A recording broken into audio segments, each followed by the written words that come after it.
Niki penting kula terangno, paling enggak kowe ra janggal kena apa Rasulullah, para nabi ku berpoligami. Kowe ra iso nglakoni la, aja terus janggal kafir kena janggal. Kula nu gak ada pengalaman buruk sekali secara intelektual, tapi saya alhamdulillah menangi pengalaman itu. Jadi dulu itu ketika ada seorang kiai terus jatuh karena dia kiai nasional dan dibully di media massa itu dikira karena poligaminya.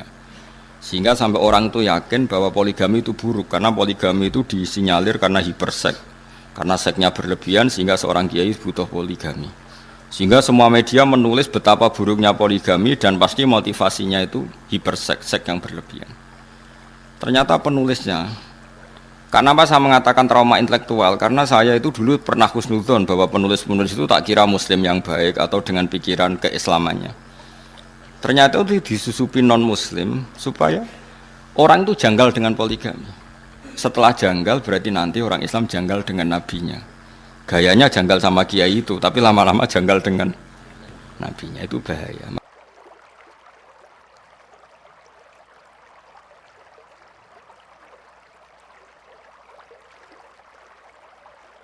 Ini kalau terangkan ya, rungokno tenan ya. Dados kula niku pun neliti beberapa kitab. Sak bijak-bijake ahli hukum, asal gak nabi gak rasul itu tetap bijak nabi. Senajan to cara zahir nabi rasul itu penuh dengan ketegangan. Nggih saya ulang lagi, penuh dengan apa? Ketegangan. Misalnya contoh gampang ngeten. Kowe nak kepen ra resiko iku ya aja wayo. Bojo sitok konaah wis ayem, kok misalnya tukaran ya urusan lombok, urusan blonjo kan ringan. Tapi kena bojomu papat itu tukarannya kan seru, no?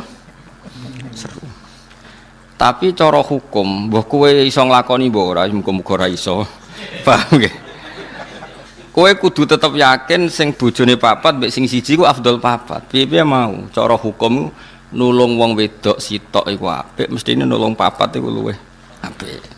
Nah, kecuali kenyataane nerlantar wong sitok elek apa meneh nerlantarno wong papat. Lah iku tapi kowe kudu sadar, sesadar saja, karena hanya dengan cara ini kita ngakui Rasulullah itu lebih baik ketimbang kita.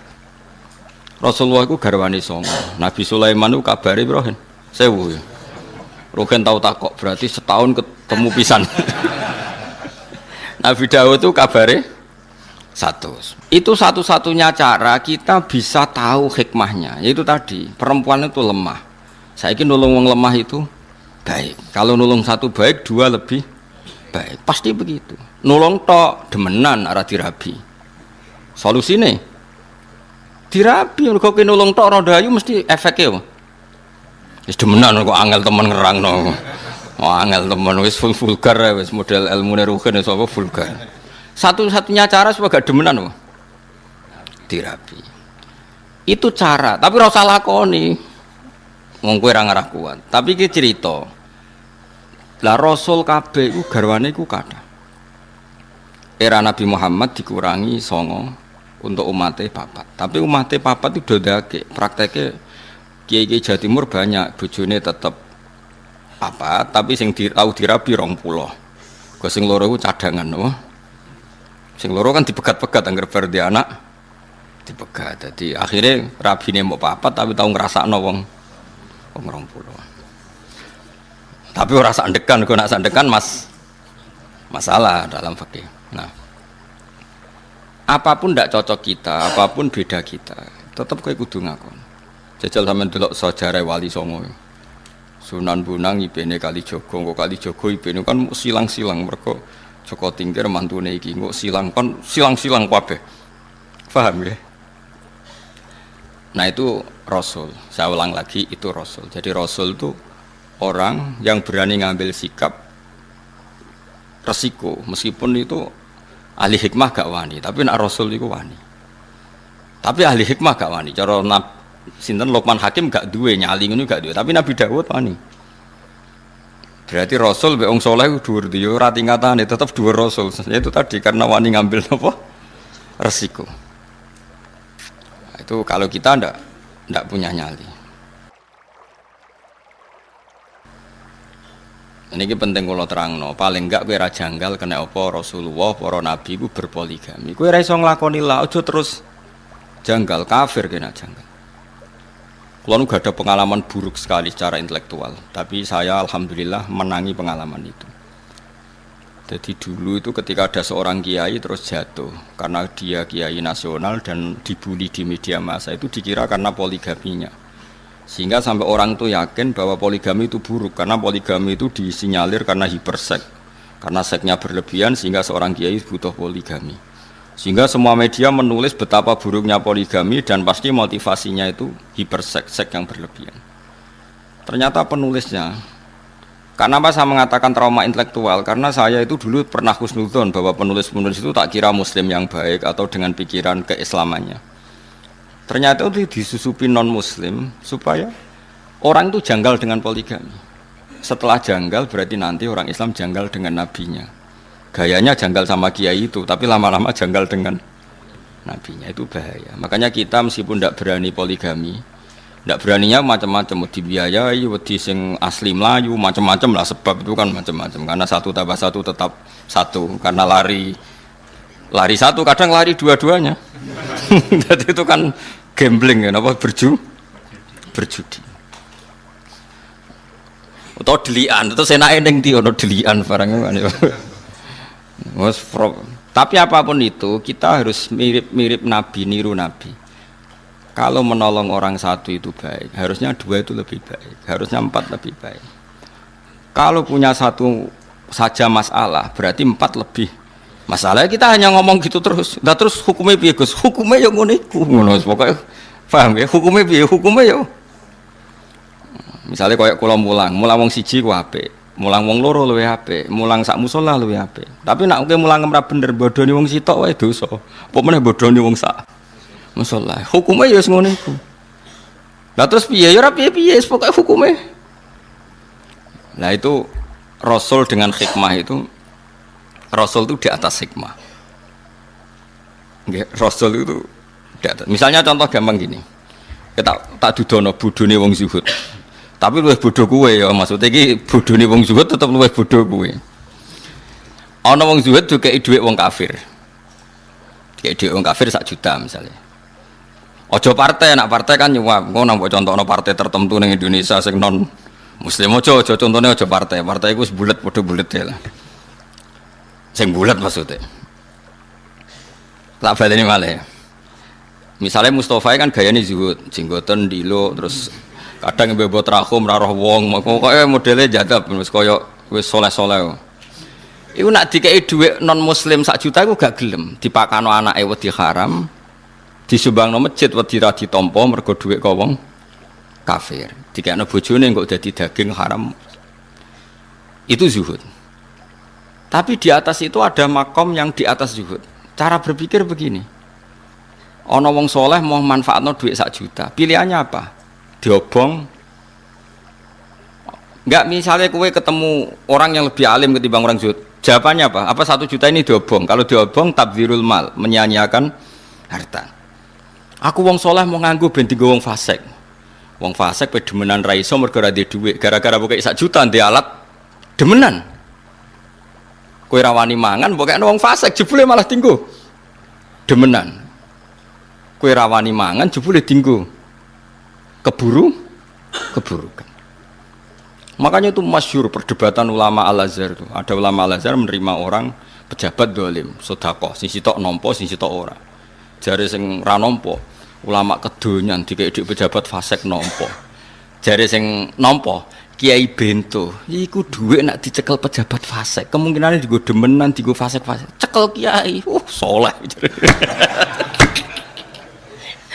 Jadi ilmu bezuhud itu beda, Mas. Mulane aku tetep dhuwur aku makome. Mbah ya kapan-kapan nak dhuwur kowe ya ora ro. Lewat jalur tikungan terus kayak nyelip. Makanya saya kenapa termasuk pengagum Syekh Abdul Qadir Jilani. Kalau kamu pengagum beliau kan karena kitab manakibnya. Kalau saya enggak, saya ini punya kitab banyak karangan beliau. Termasuk yang paling terkenal itu Al-Hunyah, terus Al-Futuhat Al-Ilahiyah, terus banyaklah karangan beliau. Yang orisinil maksudnya, yang mansub ilaihi, yang memang orisinil ada sanadnya, bukan yang madsus ya, bukan kitab yang sebetulnya agak karangan beliau tapi dianggap. Karena di dunia kitab juga resiko ada yang namanya madsus apa? Madsus itu cara hadis mudallas, sebenarnya Nabi nak ngendikan itu tapi dikatakan ngendikan untuk menjustifikasi satu napa madhab. Tak contohno begini misalnya. Ya tadi kayak kasusnya Mustafa, misalnya Abu Jahal ijek urip. Ruhin mbek Mustafa. Ruhin niku tapi Ruhin gak sufi, masalah engko geleme mergo butuh duit. Misalnya mus kowe saiki dikek Abu Jahal, dikek duit 1 juta. Kang Mustafa, aku loro jenengan kok unik, tak kei duit 1 juta nggih. Ampun, dosa. Sangkan Abu Jahal, Mustafa kayak duit ra gelem. Terus digo tombok mbek Abu Jahal, digo tombok lah. Coba sekarang Abu Jahal pakai itu untuk tombok, untuk judi. Itu kamu sekarang ikut salah enggak? Ikut, karena andekan uang itu kamu pegang, dia tidak bisa menggunakan uang itu untuk judi lagi. Lah itu Rasul punya logika lebih jelimet. Kalau orang zuhud kan asal enggak pakai, ya sudah, supaya enggak resiko makan haram. Kata Abdul Qadir, tapi kalau jangan niru ya, kalau enggak kelasnya jangan niru. Kenapa para rasul dan para sahabat memakan harta ghanimah? Harta ghanimah itu hartanya siapa coba? Orang kafir. Kalau perang, orang kafir kalah kan hartanya disita. Namanya harta apa? Harta orang kafir itu kan dari transaksi yang kafir. Mungkin mereka rentenir, mereka jual beli khamr, jual beli anjing, jual beli celeng, macam-macam lah. Paham ya? Dari semua hasil kekafiran ini dipakai alat perang. Setelah perang kalah, Nabi nggak ngambil itu. Makanya semua ilmu itu ada silsilahnya, Kefuan. Kata Nabi, saya diberi ilmu 5 yang Nabi dulu nggak dikasih. Di antaranya ghanimah. Ukhillat lanal ghanaim walam takhilla li ahadin qabli. Ghanimah di era saya halal, tapi nabi-nabi dulu tidak. Kenapa di nabi-nabi dulu ghanimah tidak halal? Nabi Musa nggak boleh makan rampasan Fir'aun. Nabi Ibrahim nggak boleh makan rampasan Namrud karena miliknya orang. Tapi kata Nabi, untuk saya boleh. Itu ulama itu menduga-duga, kok aneh. Nabi kok nabi pilihan kok malah nggak boleh, malah boleh memanfaatkan ghanimah. Terus ulama-ulamanya Rasulullah itu kan pinter-pinter. Ternyata kaidahnya adalah darul mafasid muqaddamun ala jalbil masoleh. Kalau harta itu dikembalikan ke pasukan kafir yang kalah, taruh saja misalnya lah tentara, misalnya perang sama Papua yang pengacau keamanan, bareng untuk celeng, untuk babi, terus dibalekno. Monggo ini gadane jenengan yo disate meneh. Aduh disita, tapi aja pangan nak babi. Nah contohnya aja pangan mergo haram ainiyah napa? Paham ya? Nah, termasuk contohnya iku wong wedok kan lagi sing senengane rugen. Nah, ana wong wedok kafirah, perang kalah. Kan cah wedok iki jadi amat. Mergo nak mbok belekno wong kafir monggo. Berarti nanti memproduksi generasi atau populasi atau turunan kafir. Tidak dikeloni ruhin, kan terus ngelahirkan cah keriting mukmin. Tetap manfaat. Lagi jenenge amat, nama. Tapi ojo langsung mek salah sitok kan. Gentinya akad alah ditunjuk imam ya. Gentinya akad tuh ditunjuk. Jadi misalnya perang, kok ono cah wedok 10, aku imame. Iki rambutnya lurus, sing wae ruhin. Misalnya. Sing gaul celanan sini kayak Mustafa, jadi tak silang-silang ben kuwapok ngrumat cah gaul ben bangkrut. Jadi orang kok langsung mek sitok halal, harus ditentukan imam. Lah penentuan imam nanti mengganti apa? Akad. Tentu secara psikologi modern kita janggal bagaimana Nabi menghalalkan ghanimah atau perempuan yang kalah di perang. Orang perempuan yang terus ning Jakarta mbok cekeli mboten yang kalah dalam medan perang. Logikanya tadi perempuan itu kan alat produksi. Kalau dikeloni rugen tetap lahirno mukmin. Senajan to mbawa ling-beling tapi tetap mukmin. Skruiting pelayan tetap nang musala wong bapake merbot musala. Tapi nak dikeloni wong kafir ya nanti produksi. Sekarang pilihannya, pertanyaannya adalah menghalalkan ghanimah untuk Nabi Muhammad dengan mengharamkan era Nabi Musa. Kualitas ilmunya bagus mana coba? Dengan penjelasan seperti itu, paham ya? Halal ghanimah dimanfaatkan sahabat atau zaman Nabi dimanfaatkan Nabi, ambek diharamno zaman Nabi Ibrahim kualitas haram ambek halal ambek endi? Ambek halal, mergo halal plus darul mafasid. Saiki misalnya aku digarong penjahat, contoh gampang aku digarong penjahat, tentu penjahat garong aku nggawa senjata. Bareng tak taklukno, berhubung aku zuhud kok Mustafa, monggo gadane jenengan beto wangsul. Ya digo jahat meneh blok goblok, paham nggih? Harus saya sita.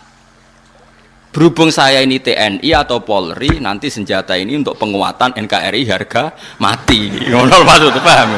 Timbang kembali ke gerakan Papua Merdeka. Ora iso terus Mustafa PP khusuk.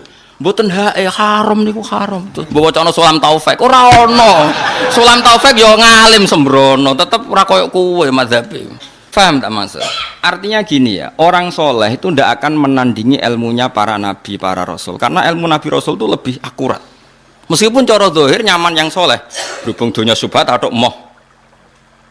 Paham ya? Tapi kayak jo niru, nak soleh ngene iki satu niru Mustafa. Tetap kula lah setuju. Kula misalnya nyuwun sewu ana wong kafir nyumbang kula 1 juta. Saya tetap milih nolak.